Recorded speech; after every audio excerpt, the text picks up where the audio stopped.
행복한 신앙생활을 위하여 그런 제목입니다. 행복한 신앙생활을 우리가 하길 원한다면 어떻게 해야 할까 하는 이야기입니다. 미국의 루즈벨트 대통령은 믿음을 가지고 기도하면서 새로운 세계에 대한 꿈을 선포합니다.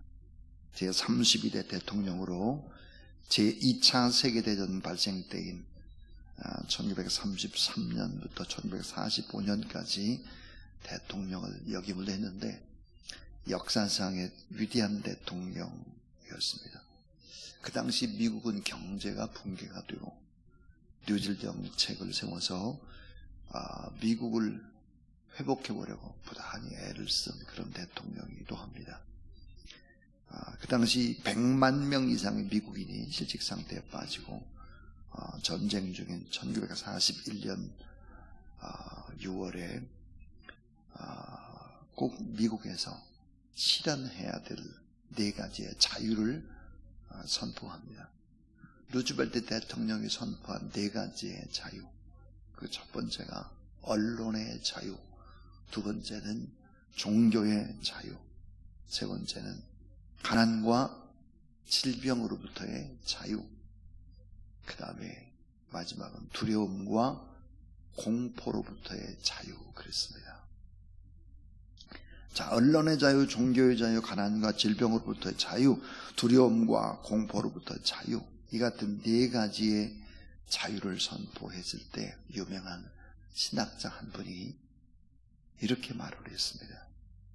루즈벨트 대통령은 4가지의 자유를 논했지만 가장 중요한 자유는 선포하지 않았다. 그것은 죄로부터의 자유다. 우리가 죄로부터 자유하기까지 다른 모든 자유는 근본적으로 의미가 없다. 본질적인 자유가 아니기 때문이다. 그랬습니다. 그래서 제5의 자유가 인간에게는 꼭 필요하다. 근원적인 가장 중요한 자유. 죄가 가져다줄 궁극적 결과는 죽음이고 결국은 불행이고 저주고 두려움과 공포이기 때문에 언론의 자유보다 훨씬 더 중요한 자유, 죄로부터의 자유, 종교의 자유, 가난과 질병으로부터의 자유, 두려움과 공포로부터의 자유, 이거보다 더 중요한 자유가 뭘까? 죄로부터의 자유다 그랬습니다. 여러분, 갈라디아서에서 강조하는 것이 뭘까? 이런 죄로부터의 자유함입니다. 율법으로부터의 자유함. 그래서 이 갈라디아서가 강조하는 것은 자유의 대헌장이다. 그렇게 이제 별명을 붙였고, 자유의 러브레터다. 또 자유의 대논문이다. 그랬습니다. 죄에서 자유를 얻어야 진정한 자유를 얻게 되는 것이다. 그랬습니다. 오늘 이제 갈라디아서의 사도 바울은 마지막에 결론을 내리고 있습니다. 갈라디아 교회가 행복한 그런 신앙생활을 하기 위해서 어떻게 해야 될 것인가 하는 얘기입니다. 자, 행복한 교회 공동체의 생활, 행복한 신앙생활을 위한 마지막 지침, 그것은 무엇일까? 우리는 어떻게 해야 될까 하는 얘기입니다. 때때로 우리는 신앙생활을 하면서 딜레마에 빠질 때가 있습니다. 마음이 아픈 일을 만날 때도 있고, 미성숙한 성도들 때문에 또 교회 안에 크고 작은 여러 가지 많은 일들을 만나게 됩니다. 교회의 머리는 주님이시고 교회는 주님의 몸 유기체입니다. 그런데 교회는 또한 죄인들의 공동체죠. 자, 변화된 하나님의 자녀들이 모이는데 서로 시험을 주기도 하고 때로는 고통을 주기도 합니다. 그것이 바로 교회 공동체죠. 평안을 얻지 못할 때도 있고 힘써서 봉사하고 섬기다가 다른 사람한테 원망을 듣기도 합니다. 그러나 이 같은 신앙생활은 사실은 꼭 필요한 것입니다. 시험을 받기도 하고 때로는 의견의 불일치로 인해서 고통을 받는 이런 과정들은 꼭 필요한 것들이죠. 왜 그럴까요? 많은 인간 이해와 함께 성숙을 주기 때문입니다. 또 이런 고난을 통해서 지도자로 훈련을 받게 되는 것이죠. 다른 사람들을 어떻게 품어야 될까, 이런 부분들을 배우게 되고, 또 이런 크고 작은 고난을 만날 때 우리가 하는 일이 뭡니까? 주님을 바라보고 기도하고 영적으로 되어 깨어있게 되기 때문에 온갖 시험을 만날 때도 기쁘게 여기고 하나님 앞에 감사해야 되는 그런 것이다. 자, 그렇다면 행복한 신앙생활을 위해서 우리는 어떻게 해야 될까? 오늘 본문에 5가지의 지침을 주고 있습니다. 그 첫 번째입니다. 첫 번째는 문제 있는 성도들을 온유한 마음으로 대해라. 문제 있는 성도들을 온유한 마음으로 대하고 먼저 자기 자신을 성찰해 보라 하는 것입니다. 자, 교회 안에 참 많은 일들을 가지고 있는 분들이 있죠. 온유한 마음으로 대해라. 율법적으로 대하지 말아라. 온유한 마음으로 대하고 먼저 내 자신을 성찰해 보라 그랬습니다. 율법적 잣대로 평가하나 정죄해서는 안 된다. 교회에서 남의 잘못을 보고 비난하고 책망하기에 급급하지 말아라. 너 자신을 살펴라. 그 말입니다. 주님은 간음하다가 현장에다 잡혀온 여자, 현행범이죠. 그 여자가 끌려왔습니다. 율법주의자들이 모두 다 돌을 들고 던지려고 할 때 예수님께서 하셨던 말씀, 죄 없는 자가 먼저 돌로 치라. 다 무리들이 떠나가고, 자, 예수님과 그 여자만 남았습니다. 그때 예수님께서 하셨던 말씀, 나도 너를 정죄하지 아니하노니 가서 다시는 죄를 범하지 말라. 요한복음 8장 11절입니다. 나도 너를 정죄하지 아니한다. 죄 없으신 하나님의 아들 예수 그리스도께서 나도 너를 정죄하지 않는다. 죄인의 자리까지 내려온 거죠.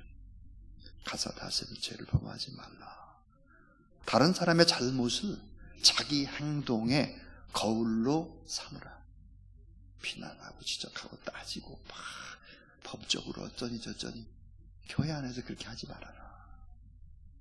문제 있는 성도들은 온유한 마음으로 대하고 먼저 내 자신을 성찰해 보라. 이게 첫 번째 지침입니다. 행복한 교회 생활의 지침. 두 번째입니다. 연약한 자의 짐을 함께 지는 책임감을 가지라 하는 것입니다. 연약한 자의 짐을 함께 지는 책임감을 가지라. 왜? 우리는 다 형제요 자매죠. 예수 그리스도를 섬기는 한 가족이기 때문입니다. 요한일서 1장 8절, 만일 우리가 죄 없다 하면 스스로 속이고 또한 진리가 우리 속에 있지 아니할 것이요 그랬습니다. 우리가 죄 없다고 나 자신을 속이지 말아라. 너도 그 입장이 되면 그렇게 될 수도 있고 너도 넘어질 수 있고 다 그런 연약한 인간이다.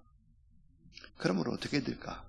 남의 짐도 져주고 자신의 짐도 겸손하게 져야 한다 그랬습니다. 자, 그런데 오늘 이제 2절을 한번 보시면 이렇게 돼 있죠. 너희가 짐을 서로 지라 그리하여 그리스도의 법을 성취하라 그랬습니다. 그리고는 5절에 보면 이렇게 말씀하고 있습니다. 각각 자기의 짐을 질 것이라 그랬습니다. 그러니까 남의 짐도 질 뿐만 아니라 네가 꼭 져야 하는, 너만이 감당할 수 있는 그 짐이 있다. 그 짐을 기쁨으로 잘 져야 한다 하는 것입니다.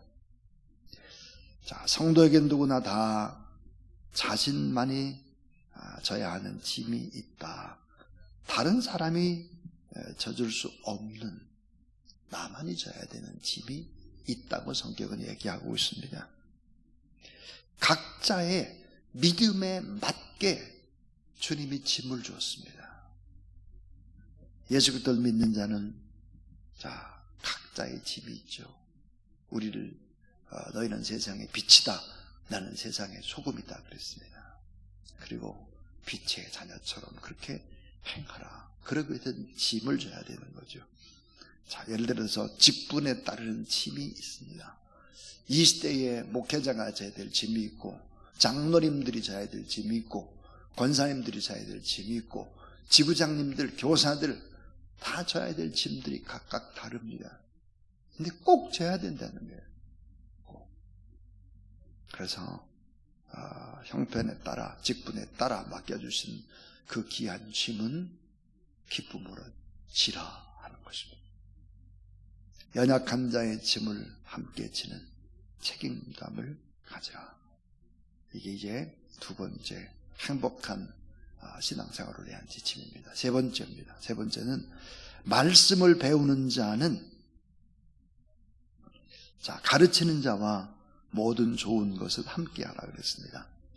자, 말씀을 배우는 자, 하나님의 말씀을 배우는 자는 가르치는 자와 모든 좋은 것을 함께 하라 그랬습니다. 우리 6절을 한번 보시면, 6절 같이 한번 읽어보죠. 6절 시작. 가르침을 받는 자는 말씀을 가르치는 자와 모든 좋은 것을 함께 하라. 그러니까 말씀을 배우는 자는 가르치는 자와 모든 좋은 것을 함께 하라 그랬습니다. 목회자들에게 어려운 일이 있을 때만 이야기하지 말고 기쁜 일이 있을 때도 좀 이야기를 하고 또 그 기쁨을 함께 나누는 것.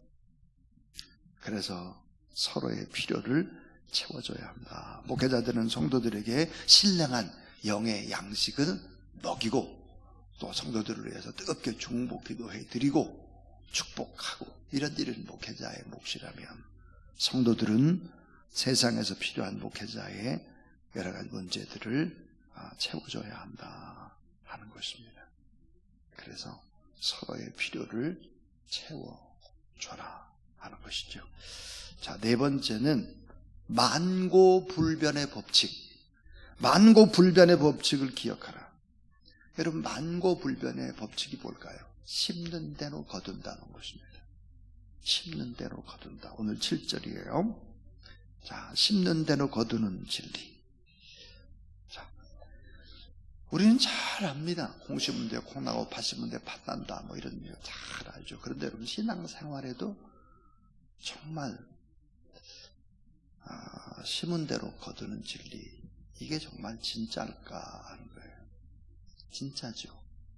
진짜인데 여기에 좀 덧붙여야 될 일이 있습니다. 심은 것보다 훨씬 더 많이 받습니다. 그러므로 교회 안에서 무슨 헌신을 한다, 희생을 한다, 섬김, 이런 얘기들이 우스운 겁니다. 사실은 내가 뭐 열심히 했습니다, 전부 다 우스운 얘기들이에요. 왜냐하면 우리가 열심히 하고 섬기고 헌신한 것보다 훨씬 더 받기 때문입니다. 훨씬 더.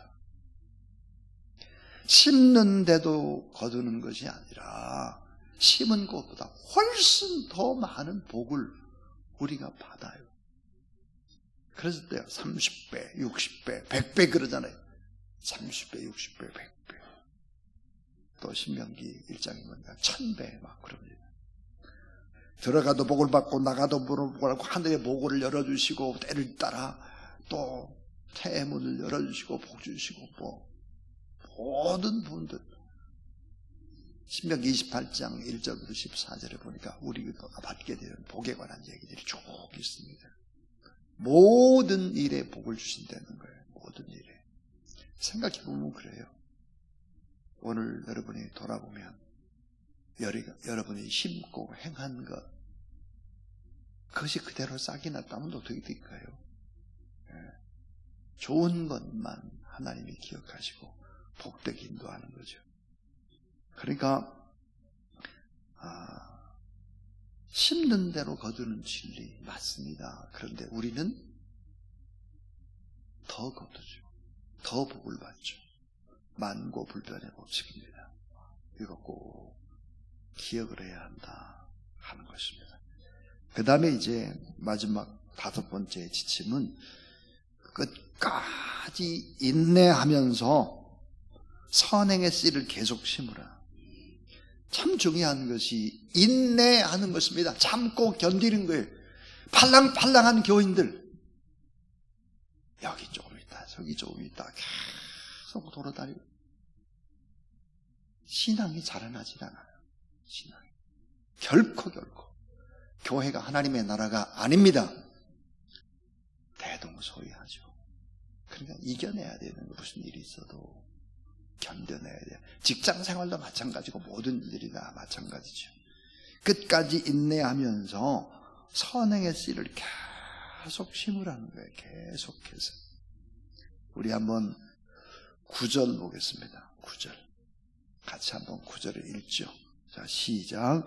우리가 선을 행하되 낙심하지 말지니 포기하지 않으면 때가 이름에 거두리라. 자, 우리가 선을 행하되 낙심하지 말지니 포기하지 않으면 때가 이름에 거두리라 그랬습니다. 그래서 오래 견디면서 하나님 앞에 계속해서 그 자리에서 기도하고 축복하고 섬기고 바보같이 이런 일을 계속 하는 것입니다. 자, 씨를 계속해서 심어야 되겠는데 씨를 어떻게 심을까요? 많이 심어야죠. 많이. 넓게 심어야죠. 넓게. 지속적으로 계속 심어야죠. 대대로 심어야 합니다. 여러분, 심는 거, 예배 드리는 건 뭘까요? 심는 겁니다. 기도, 심는 거예요. 참고 견디고 계속해서 축복하는 거, 심는 겁니다. 이런 거 다 심는 것은 또 다 저축되죠. 아름다운 열매로. 그렇기 때문에 끝까지 인내하면서 선행의 씨앗을 계속 뿌리는 것입니다. 계속. 데살로니가 후서 3장 13절에도 보니까 형제들아 너희는 선을 행하다가 낙심치 말라 그랬습니다. 선을 행하다가 낙심하지 말아라. 계속 하나님 앞에 그렇게 믿음으로 견디며 참으면서 그렇게 신앙생활을 하면 참 행복한 신앙생활이 된다 하는 것입니다. 자, 오늘 이제 사도 바울이 행복한 신앙생활에 위한 지침을 우리에게 주고 있습니다. 내일은 이제 모든 갈라디아서의 마지막 결론입니다. 사도 바울이 말하는 마지막 결론이 뭘까요? 십자가입니다. 십자가를 지라. 그리고 십자가만을 자랑하라. 이게 이제 결론인데, 자, 오늘 행복한 신앙생활을 위해서 우리가 어떻게 해야 될까? 문제 있는 성도들을 온유한 마음으로 대해라. 먼저 나 자신을 성찰해 봐라. 나는 저런 면이 없나? 먼저 자기에게 적용하라. 또 하나, 연약한 자의 짐을 함께 져주는 책임감이 꼭 필요하다. 또 우리에게 부여한 각자의 직분이라는 선에서 지어야 될 짐도 잘 져라. 말씀을 배우는 자, 가르치는 자와 모든 좋은 것을 함께 하라. 심는 대로 거둔다. 이 만고불변의 법칙인데 우린 심은 것보다 훨씬 더 하나님이 더 풍성하게 복을 주신다. 그리고 마지막은 끝까지 인내하면서 선행의 씨앗을 계속 뿌려라. 그래야 된다. 그러면 복된 행복한 신앙생활 하게 된다. 그렇게 말씀했습니다. 오늘 이 말씀을 생각하면서 496장 찬송하겠습니다. 496장입니다.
이제는 끝까지 사랑으로 심고 인내하면서 우리를 위해서, 우리의 모든 죄악들을 위해서 대신 십자가에 못 박혀 돌아가시고 또 우리에게 의가 되어주시려 부활하시고 영원한 하나님의 나라에서 천국집을 예비하시고 우리를 기다리시면서 우리 위해서 중보 기도하시는 우리 구주 예수 그리스도의 무한하신 은혜와